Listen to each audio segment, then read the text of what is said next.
तो hey guys, आज हम स्टार्ट करने वाले हैं सोलो लेवलिंग सीजन 1 का 3rd एपिसोड। जिसने भी मेरे एपिसोड फर्स्ट और सेकंड नहीं देखा है, पहले जाकर वो देख लो।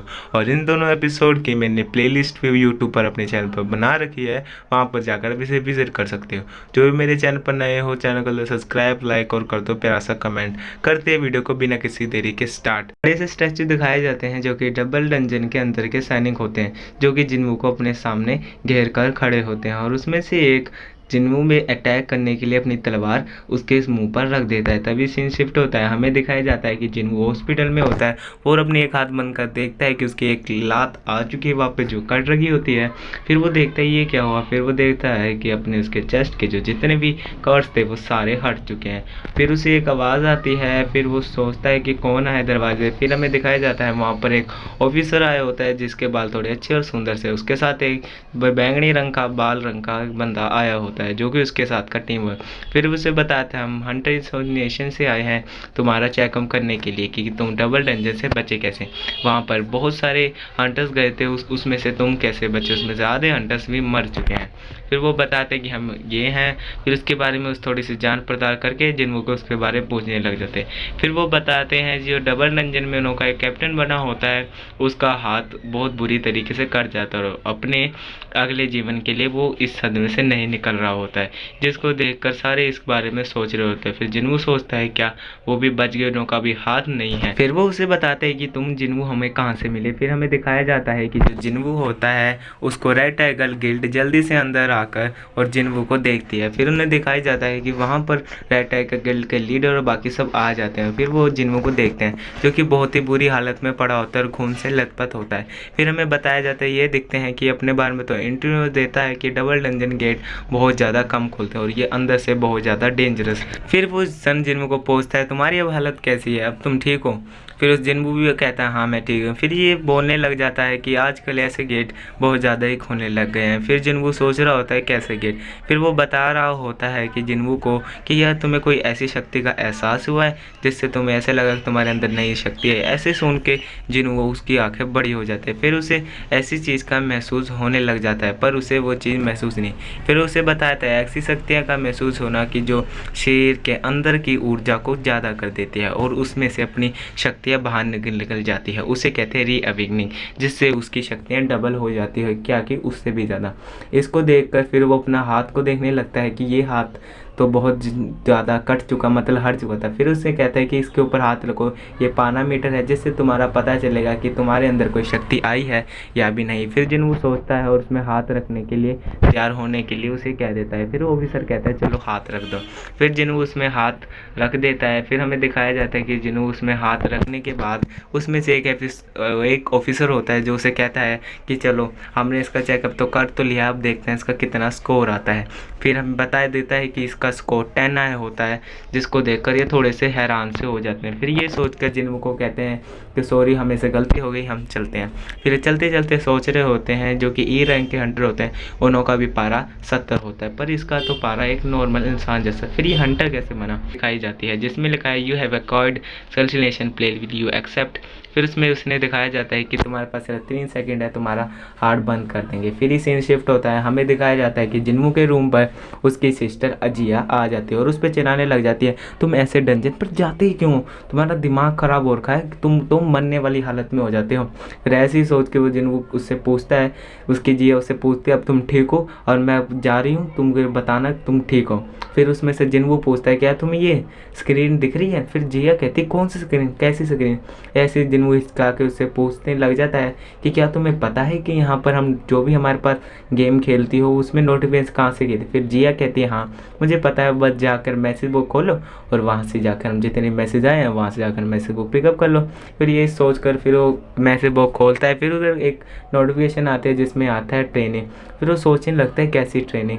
फिर इसमें हमें दिखाया जाता है कि उसकी सिस्टर जिया होती है और वहाँ से चल जाती है और दरवाजे की बहुत तेज आवाज़ भी आती है। फिर हमें दिखाया जाता है कि जिया की एक फ्रेंड होती है जो भी एक ईयर हैंड हंटर के बनने वाली होती है, जिसको हम आगे जाके डिस्कस करेंगे। यहाँ पर जिन्वू बहुत सारी डिस्प्ले अपने सामने ओपन कर लेता है और जिसको उसको पढ़ने के लिए वो रेडी हो जाता है। उसको भाषा मतलब पढ़ना आता है क्योंकि हमारा लौंडा बहुत पढ़ा लिखा है थोड़ा सा, तो इस करके वो देखने लग जाता है ट्रेनिंग। फिर उसमें लिखा है 100 pushup, situp, squats, running 10 kilometre, ये सब होता है। फिर उसमें लिखता है तुमने ये सब पूरा नहीं करा तो तुम्हें लास्ट में जाकर पेनल्टी का करना। और इसको सोच के कहता है क्या मजाक है यार, भाई हमको क्या लेना देना इस चीज़ से। तो ये वो सोया। फिर इस सीन शिफ्ट होता है, हमें एक बोर्ड सी हाईवे दिखाया जाता है जहाँ पर बहुत सारे लोग होते हैं। वहाँ पर हमें दिखाया जाता है जो उसके हॉस्पिटल के अंदर आए होते हैं वो किसी से बात कर रहे होते हैं, और ये ऑफिसर हंटर मैनेजमेंट का मतलब मैनेजर होता है। फिर हमें एक गिल्ड दिखाई जाती है जो कि कौन सी गिल्ड होती है, जो सीज़न 1 में ये गिल्ड फायर गिल्ड के नाम से जाना जाता है, जो कि बहुत ज़्यादा मतलब खतरनाक गिल्ड होती है। और जो ये सामने दिख रही है ये भी एक एस रैंक हंटर है जो कि सबसे हाई लेवल वाली हंटर होती है। फिर उसका बॉस उसे कहता है कि हमें नए आने वाले जो हंटर्स होंगे उसको तुमसे ट्रेनिंग देनी है। फिर वो लड़के पूछते हैं कि क्या मैं ही तुम ट्रेनिंग दूंगी। वो कहता है हाँ हाँ भाई तुम बहुत अच्छे से ट्रेनिंग देते हो, तुमको सीखे जा। फिर लड़की कहती है ठीक है चलो मैं उनको ट्रेनिंग दे दूँगी, मेरे से कोई सीखे ठीक है, नहीं सीखे तो मैं चल जाऊँगी। फिर वो कहता है कि हमें जो ये हंटर गिल्ड है इसे बहुत ज़्यादा आगे बढ़ाना है और हमें सिर्फ ईमानदार और खतरनाक लोगों को ही अपनी टीम में करना है। फिर ये सीन शिफ्ट होता है, हमें एक हाईवे रोड में लैंप दिखाया जाता है जहाँ पर एक अचानक से एक डंजन का गेट खुल जाता है, जिसको देख के आमने पाने सामने बहुत ज़्यादा भीड़ इकट्ठी हो जाती है और एक गाड़ी तो बुरी तरीके से एक्सीडेंट होने से बहुत बुरी तरीके से बच जाते हैं। उसमें से एक शख्स कहता है यार ये क्या हो गया, मेरे को तो घर जाना है। उसमें से सारे आगे को देखने लगते हैं, फिर सोचते हैं ये तो हंटर पर ये काम छोड़ देना चाहिए। वहीं तभी पर सारे इधर मतलब डंजर पर सारे लोग अपने पुलिस वाले फोर्स आ जाते हैं और सारे मीडिया वाले और लोग वहाँ पर इकट्ठे होने स्टार्ट है। फिर उसकी एकदम आँख खुलती है, फिर वो देखता है कि क्या हो रहा है, इधर तो कुछ सामान हिल रहा है। फिर वो देखता है कि यहाँ के सारी चीज़ें ना गोल है मतलब इसमें सर्वाइव करने का, जिसको देख के पता चलता है कि यहाँ सर्वाइव कितने घंटे करना है, बिल्कुल 4 घंटे। जिसको देखकर जिन्वू भी बहुत बुरी तरीके से डर जाता है और ये जो मॉन्स्टर होता है यहाँ पर बहुत बुरी तबाही मचा। तभी हमें सीन शिफ्ट होता है, उधर हम हॉस्पिटल का दिखाया जाता है सीन। उसके बाद जिन्वू दिखाया जाता है जो कि बहुत तेज़ी से भाग रहा होता है, इतनी तेज़ी से जिन्वू अभी तक कभी नहीं भागा होता है। फिर उसमें दिखाया जाता है वो नंगे पैरी भाग रहा होता है, चीखे मार रहे बचाओ बचाओ कह रहा होता है, पर उधर कौन होगा उसके अलावा। उसके पीछे ये मॉन्स्टर पड़ा था, ये बहुत ही ज़्यादा खतरनाक था और बहुत ही ज़्यादा मतलब पावरफुल भी था, ये एस रैंक हंटर के बराबर का था। फिर हमें दिखाया जाता है उसके सिर्फ 2 घंटे पूरे हो चुके हैं और वो भागकर आधे से ज़्यादा थक ही चुका है। फिर सीन शिफ्ट होता है, हमें हॉस्पिटल की 2 लेडीज़ दिखाए जाते हैं कि जिन्वू कहाँ है, मुझे तो वो दिख नहीं रहा। फिर हमें दिखाया जाता है कि 4 घंटे पूरे होने के लिए कुछ ही समय बच गया होता है, जिसको देखकर जिन्वू को थोड़ी राहत आती है, पर वो बहुत तेज़ भाग रहा होता है। फिर हमें दिखाया जाता है कि जिन्वू के सिर्फ 4 सेकंड बचे होते हैं इसको पार करने के लिए। तभी जिन्वू बहुत तेज़ी से भाग रहा होता है और यहाँ पर उसके पंजों का निशान भी दिखा रहा होता है, और जो मॉन्स्टर होता है अपना पूरा मुंह खोल के जिन्वू को खाने से लेट जाता है। फिर लिख के आता है कि पेनल्टी हुआ सर्वाइव, मतलब तुमने ये सर्वाइव कर लिया, तुम्हारी पेनल्टी ठीक हो चुकी है। फिर इसमें आएगा ओके तुमने सर्वाइव करा है, चेक योर रिवॉर्ड, मतलब उसको कोई रिवॉर्ड मिलता है। फिर उसमें देखता है सिस्टर आते हैं, उनको देखते ही जिन्वू तो इधर पड़ा है। फिर हमें सवेरे किसी के हाथ दिखाया जाता है, कोई की काली टी शर्ट पहन रहा होता है और कोई नहीं, वो सन जिन्वू अपने काली टी शर्ट मतलब पहन रहा होता है एक्सरसाइज करने के लिए। फिर उसकी फैन संग जिन्हा का फ़ोन आता है, मतलब जो उसकी इसके साथ डबल डंजन में गई थी उसकी फ्रेंड, उसका फ़ोन आ रहा होता है। उसके में देख के उसके सीन शिफ्ट हुए, फिर से हॉस्पिटल में दिखाया जाता है जहाँ पर उसकी दोस्त जिया मतलब जो उसकी दोस्त होती है ई रैंक में बी रैंक वाली, वो उसको मिलने के लिए आई होती है और सोच रही होती है भाई जिन्वू ठीक हो चुका है, चलो अब मिलते हैं इससे, देखते हैं इसके क्या हाल चाल है। फिर वो उसका ध्यान देखते हैं कि कोई लेडीज़ बात कर रही है कि ये जिन्वू रोज़ सवेरे उठकर एक्सरसाइज कर रहा है। तो देखते हैं कि वो जिया भी देखती है कि हाँ जिन्वू तो अपनी एक्सरसाइज रोज़ सवेरे उठकर कर रहा है। ये सोचकर वो सोचते हैं चलो इसे एक्सरसाइज करने देती हूँ और मैं अपने घर चली जाती हूँ। फिर यहाँ पर हमें जिन्वू दिखाया जाता है जो कि बहुत थक चुका होता है, अपना डेली क्वेस्ट पूरा करने के लिए कर चुका होता है। फिर हमें दिखाया जाता है उसने 100 पुशअप सिटअप स्क्वाट्स और 10 किलोमीटर रनिंग पूरी कंप्लीट कर रही है, जिसको देखकर जिन्वू भी बहुत ज़्यादा खुश होने लग जाती है क्योंकि प्लान। फिर उसने अपनी एक एबिलिटी का यूज़ करा जिसमें आता है फुल रिकवरी, वो पूरा थकान से खत्म। फिर उसके बाद आता है कि मैं कौन से इनमें से 20 पॉइंट्स बताऊं। फिर वो सोचता है मुझे ताकत बहुत ज़्यादा ज़रूरी है, उस करके मैं अपनी ताकत को ज़्यादा बढ़ाऊंगा। फिर ये सब उन को सामने अपने सारे लोग देख रहे थे कि जिन्वो को क्या हुआ। फिर सीन हमें दिखाया जाता है जिन्वो अपने हॉस्पिटल में रूम में आ जाता है और वहाँ पर सेब सूप खाने। फिर उसे एक एब्लिट का पता चलता है, उसमें रिवॉर्ड में उसे एक की मिली होती है जो कि किसी गेट की होती है, जिसको देखकर वो खुश होता है। देखते हैं ये कौन सा गेट है, जिसको देखकर जिन्वो थोड़ी जान पड़ताल करता है कि इस सिस्टम में मुझे क्या क्या मिलेगा। फिर हमें दिखाया जाता है जिन्वो को अपनी माँ का याद कर रहा होता है कि मुझे अपनी माँ का पूरा इलाज करना है, जो कि मुझे अपनी मेहनत से करना है। फिर हमें सीन दिखाया जाता है 4 साल पहले का, हमें सीन दिखाने जाया जाता जहाँ पर उसकी मम्मा मतलब बेहोश हो चुकी थी और उस जिन्वो ने उसे अपने हाथ में पकड़ा था। फिर सीन में एक डॉक्टर बताता है ये एक स्लीप डिज़ाइड होती है, जिसमें एक औरत मतलब ये बीमारी 1 लाख में से सिर्फ एक को ही होती है, जिसमें वो बहुत ज़्यादा बुरी तरीके से सोने लगने की बीमारी हो जाती है, जिसमें जिन्वो बहुत ज़्यादा मेहनत करता है। उसके बाद मेहनत करने के बाद उसकी बॉडी थोड़ी बन के उसके बाद एक हंटर बन जाता है, जिसमें जहाँ पर हमको पहले सीन एपिसोड में दिखाए थे जहाँ पर हंटर बनता है। फिर वो सोचता है एक बार वो हंटर टीम में गया था जहाँ पर गोमलिन्स के साथ लड़ाई हुई थी, पर सब उसे कह रहे थे तुम दूर रहो, तुम्हारे इधर आना हमारे लिए हो रही भारी भर जाता है। फिर सीन दिखाया जाता है जो जिन्वो होता है वो शीशे के सामने खड़ा होता है। फिर उसके बाद हमें सीन शिफ्ट होता है, हमें एक स्टेशन दिखाया जाता है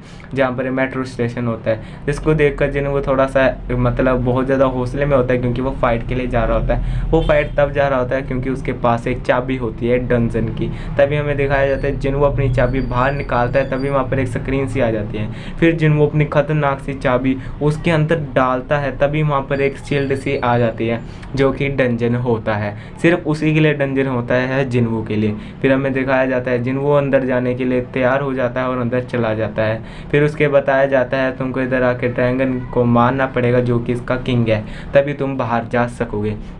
फिर यहाँ पे दिखाया जाता है जिन्वो को पता चलता है मैं तो अंदर लॉक हो चुका हूँ, अब मैं बाहर कैसे जाऊँ, मेरे पास तो कोई की भी नहीं है। फिर वो देखता है ये डंजन बहुत ज़्यादा खतरनाक होने वाला है, क्योंकि मैं पहले कहीं गया नहीं था डंजन में अकेले। फिर वो अपनी स्वॉर्ड्स को लेकर कहना है मैं हाँ चल भाई कर लूँगा। फिर फोड़ियो से नीचे उतरता है, वहाँ पर वो जाता है अकेले, ठप ठप उसे पैरों की आवाज़ बहुत ज़्यादा गूंज रही होती है, जिसको देखकर हमारा थोड़ा सा डर जाता है। फिर वहाँ पर एक गॉब्लिन आता है जो कि जिन्वो को देखकर बहुत खुश होता है और जिन्वो उसको देखकर डर जाता है और वह कहता है कि मेरे से तो एक गॉब्लिन नहीं मार होता। तभी वो सोचता है एक गॉब्लिन ने मेरे को बहुत बुरी तरीके से इंजर्ड भी कर दिया था। तभी वहाँ पर गॉब्लिन आकर जिन्वो पर अटैक कर दिया था, उसके पीछे 2 गॉब्लिन और आकर उस पर अटैक करते थे। जिन्वो किसी तरीके से बच तो जाता है।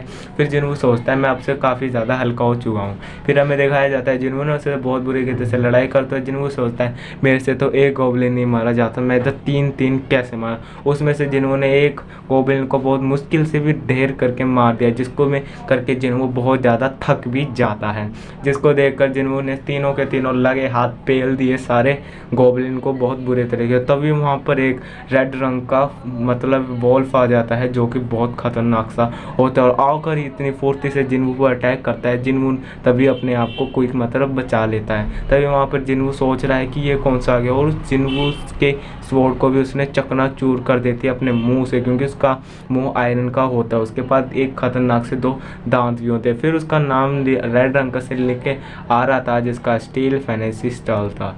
ये बहुत देखकर जिन्वो हैरान हो जाता है कि मैंने लाल कभी मोर्चे से नहीं हो रहा और उसके पैर बहुत ज़्यादा कांप भी रहे थे। तभी फिर दिखाया जाता है कि उसने मॉन्स्टर ने जो वॉल्फ होता है उसने जिन्वो पर बहुत गहरा मतलब उसके मुंह पर बहुत गहरा वार कर देता है, जिसको देखकर ये भी जिन्वो बहुत ज़्यादा डर भी जाता है। और देखते हैं कि आगे फाइट में जिन्वो इससे लड़ पाएगा कि नहीं लड़ पाएगा, ये फाइट इसमें नहीं डिस्कस हो सकती। मिलते हैं इसके नए एपिसोड में जहाँ पर हम इसकी पूरी फाइट हम इसके अगले पार्ट में इसकी पूरी फाइट डिस्कस करेंगे, जिसमें जिन्वो हमारा हीरो बहुत बुरे तरीके से मारता है। इसी के साथ हमारा ये एपिसोड यहीं पर ख़त्म होता है, जहाँ पर हमारे जिन्वो लड़ाई कर रहा होता है। मिलते हैं मेरे अब नए एपिसोड में। जो भी मेरे चैनल पर नए हो कर दो सब्सक्राइब, लाइक और कर दो प्यारा सा कमेंट। मिलते हैं मेरे नई वीडियो में, तब तक के लिए बाय बाय। मिलते हैं नई वीडियो में।